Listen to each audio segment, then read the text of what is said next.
संगठन और सूझ। एक लोमड़ी को कई दिनों से खाने को कुछ नहीं मिला था, इसलिए शिकार की खोज में लगी रहती थी। उसकी चलने फिरने की शक्ति भी कम हो गई थी। एक बार वह पहाड़ की ढाल पर शिकार की खोज में जा रही थी कि एकाएक पैर के नीचे का पत्थर लुढ़क गया। कमजोर होने के कारण वह अपने आप को संभाल नहीं पाई और नीचे लुढ़कती चली गई। नीचे मैदान था।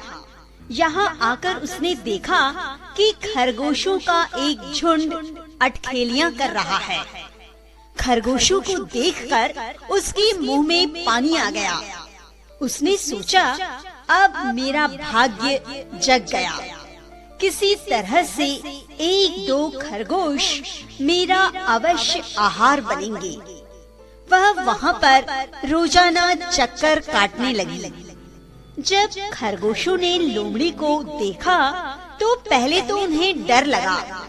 उन्होंने सोचा कहीं ये हमें खा न जाए, लेकिन फिर यह सोचकर कि हम लोग लोमड़ी से इतने ज्यादा है और वह है अकेली, इसलिए यदि उसने कुछ भी किया तो हम सब खरगोश भी उसको जिंदा नहीं छोड़ेंगे। और यह सोचकर खरगोश आनंद से रहने लगे।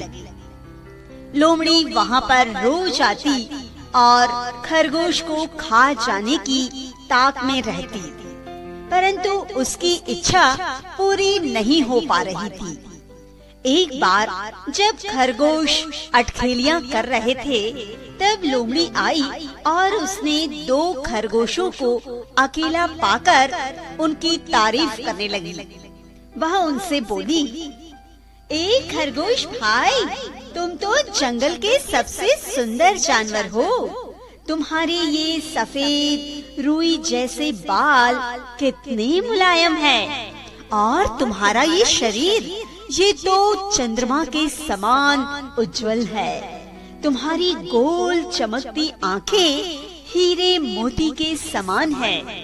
क्या तुम दोनों आज शाम को मेरे साथ मेरी कुटिया में दावत खाने के लिए चलोगे?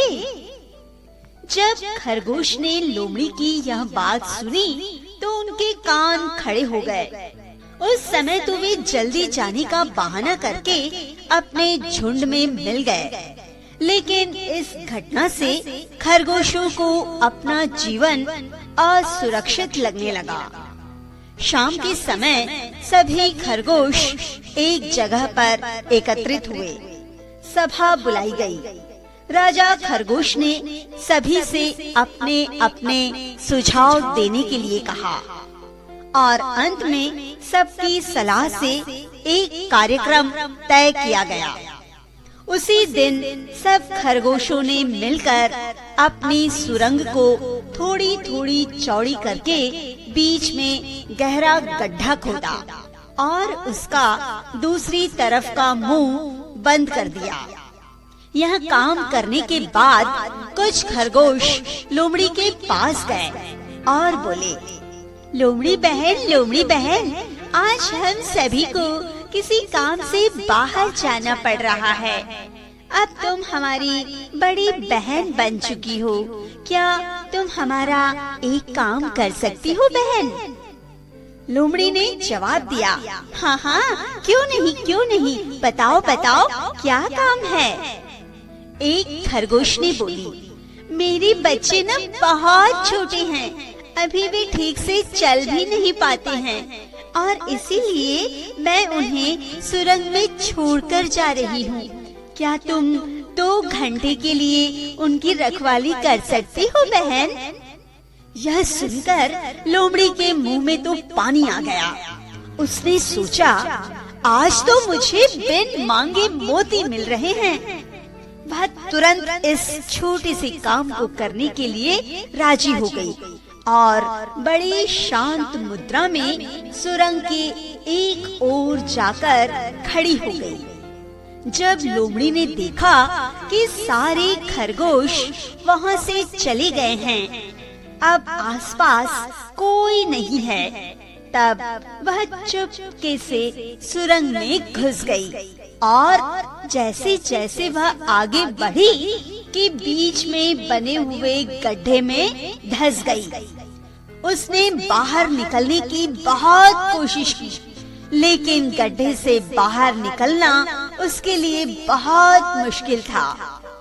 दूसरी तरफ लोमड़ी के सुरंग में घुसते ही छिपे हुए खरगोश बाहर निकल आए और उन्होंने सुरंग का दूसरा रास्ता भी बंद कर दिया। लोमड़ी बाहर नहीं निकल सकी। खरगोश अपनी सूझबूझ, एकता और संगठन पर गर्व अनुभव करते हुए आनंद पूर्वक रहने लगे। अभी आप सुन रहे थे बाल कहानी संगठन और सूझ। वाचक स्वर भारती परिमल।